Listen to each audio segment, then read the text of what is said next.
resolution of Standing Committee on Statistics entail? What is issue? The Union Ministry of Statistics and Program Implementation has dissolved the 14-member Standing Committee on Statistics (SCOS) headed by eminent economist. Union ministry of statistics and programme implementation ने 14 member standing committee on statistics जो कि eminent economist के द्वारा headed की जाती थी उसको dissolve कर दिया है. It works overlapped with the steering committee of national sample survey because इसके जो वर्क थे नेशनल सैंपल सर्वे के स्टीयरिंग कमेटी के साथ ओवरलैप कर रहे थे. Standing Committee on Statistics members had questioned the delay in conducting the census, as census have long been a crucial source of reliable data for policymakers. Because Standing Committee of Statistics ने census के delay पर questioning किया था और इनका कहना था कि पॉलिसी मेकिंग में रिलायबल डाटा की नीड होती है और इसके लिए टाइमली सेंसस कराया जाना चाहिए. इसकी जगह पर इसको यहाँ पर डिजोल्व कर दिया. What were the key responsibility of Standing Committee on Statistics? Standing Committee on Statistics की क्या क्या रिस्पॉन्सिबिलिटी थी? Advise the center on survey methodology. Survey का जो भी मेथोडोलॉजी होगा उसके लिए सेंट्रल गवर्नमेंट को एडवाइस किया जाता था इसके through, including sampling frame, sampling design, survey instruments etcetera. SCOS central government को sampling frame, sampling design, survey instrument से रिलेटेड सर्वे मेथोडोलॉजी इसको प्रोवाइड कराया करते थे. Played a vital role in finalizing the tabulation plan of survey. Survey का जो भी tabulation plan होता था उसको फाइनलाइज करने में इसका एक इम्पोर्टेंट रोल हुआ करता था. Reviewing the extend framework. Extend framework जो भी होता था उसको रिव्यू करने का इसका वर्क था. And addressing the issue rate from time to time on subjects, results, methodology etcetera related to all survey. All survey से रिलेटेड टाइम टू टाइम जो भी इश्यूज रेज हुआ करते थे उनको एड्रेस करने का काम SCOS का था. Providing guidance for conducting pilot surveys, pre testing. Pilot surveys pre testing को कंडक्ट करने के लिए गाइडेंस प्रोवाइड कराया करता था. exploring the availability of administrative statistics relating to survey statistics, providing guidance for studying or identifying data gap, providing additional data requirement and imparting technical guidance to the central and state level agencies for conducting survey. Central और state level agencies को survey conduct करने के लिए technical guidance provide कराना और survey से related various aspect पर detail अपना रिकमेंडेशन करना, ये सब इसका रिस्पॉन्सिबिलिटी था. What is role of new committee. अभी जो न्यू कमेटी यहाँ पर इंट्रोड्यूस किया गया है, इट मीन्स स्टीयरिंग कमेटी जो इंट्रोड्यूस किया गया है इसका क्या रोल होगा. The steering committee which replaces the standing committee on statistics has 17 members and 1 non member secretary. Steering committee जो अभी SCOS को रिप्लेस करके इंट्रोड्यूस किया गया है इसके अंदर 17 member and 1 non member secretary होगा, जबकि SCOS के अंदर 14 इमिनेंट इकोनॉमिस्ट हुआ करते थे. The tenure of steering committee will be for 2 years. Steering committee का टेन्योर 2 year होगा.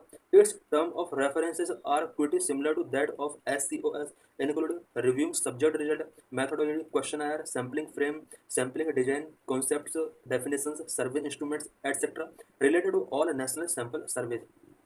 स्टीयरिंग कमेटी के जो फंक्शंस होंगे वो SCOS के सिमिलर होंगे और इसमें सब्जेक्ट्स रिजल्ट का रिव्यू करना इंक्लूड है, मेथोडोलॉजी क्वेश्चनर इंक्लूड है, सैम्पलिंग फ्रेम करना, सैम्पलिंग डिजाइन करना, कंसेप्ट डिजाइन करना, डेफिनेशन, सर्वे इंस्ट्रूमेंट को रेडी करना और नेशनल सैंपल सर्वे से रिलेटेड जितने भी एस्पेक्ट हैं उन सभी को डिस्कस करना, रिकमेंड करना स्टीयरिंग कमेटी का वर्क होगा. It will also advise the ministry on survey methodology and finalize the tabulation plan of survey. Ministry के लिए सर्वे मेथोडोलॉजी एडवाइस करेगा और साथ में सर्वे का जो भी प्लान होगा उसको फाइनल टेबुलेशन इसको प्रिपेयर करना होगा. The mandates of both the committees clash in a way though the composition of the steering committee is different as it has more official members while the SCOS had several non-official members. दोनों committees के बीच में एक difference ये है कि दोनों committees का जो कंपोजिशन है वो डिफरेंट है. स्टीयरिंग कमेटी के अंदर ऑफिशियल मेंबर्स का नंबर इंक्रीज कर दिया गया है, जबकि SCOS के अंदर नॉन ऑफिशियल मेंबर्स ज़्यादा थे। इसके अंदर 14 थे, और अब जो न्यू स्टीयरिंग कमेटी इंट्रोड्यूस किया गया है इसके अंदर ओवरऑल 18 मेंबर्स यहाँ पर कंप्रेज हैं। Why is there a pressure for a new census? New census का प्रेशर SCOS की तरफ से क्यों इसको इंसिस्ट किया जा रहा था?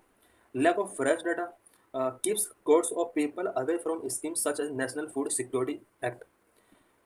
बिकॉज फ्रेश डाटा नहीं है, इसकी वजह से करोड्स ऑफ पीपल कुछ इंपॉर्टेंट स्कीम से कहीं ना कहीं उनका अपॉर्चुनिटी नहीं मिल पाता है। एग्जाम्पल के लिए नेशनल फूड सिक्योरिटी एक्ट के अंडर जिन लोगों को अभी प्रेजेंट में प्रॉफिट मिलना चाहिए उन्हें इस स्कीम के अंडर, एक्ट के अंदर प्रॉफिट नहीं मिल पा रहा है, बिकॉज न्यू डाटा हमारे पास नहीं है।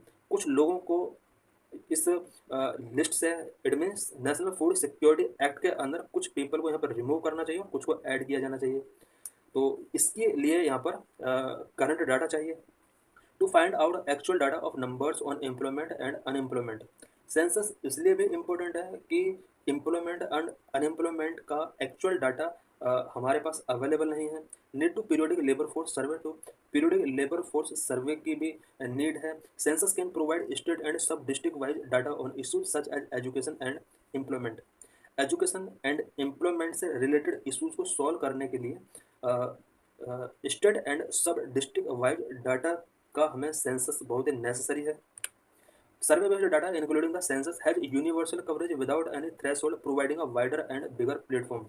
सर्वे बेस्ड डाटा जो होता है, स्पेशली सेंसस जो होता है, इस सेंसस की वजह से without any threshold universal coverage हमें गेट हो जाता है, जिससे हमें वाइडर एंड बिगर प्लेटफॉर्म मिल जाता है, और इसके बेस पर हम पॉलिसी मेकिंग करते हैं। How survey such as periodic labor force survey could not provide state or district level data, but the census will be able to provide even sub district data.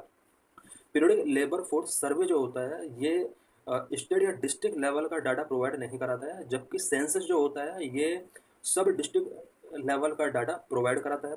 PLFS also allegedly had an urban bias. Periodic labour force participation survey, periodic labour force सर्वे जो होता है ये इसमें urban बियासेस भी देखे गए हैं। How urgent is the next census? Next census कितना अर्जेंट है, क्यों ये जल्दी जल्दी कराया जाना चाहिए? The countries decennial census has been conducted every 10 years since the 1870 with the last census in 2011।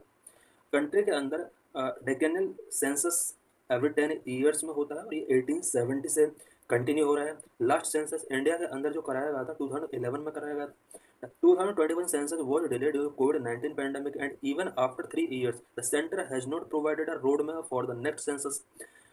2021 में सेंसस होना चाहिए था, बट कोविड-19 पैंडमिक की वजह से डिले कर दिया गया। 3 ईयर्स के बाद भी सेंट्रल गवर्नमेंट ने नेक्स्ट सेंसस के लिए कोई रोड मैप प्रोवाइड नहीं कराया है। Economists and policymakers urge that relying on 2011 census data for statistical surveys even after 13 years will negatively impact decision making.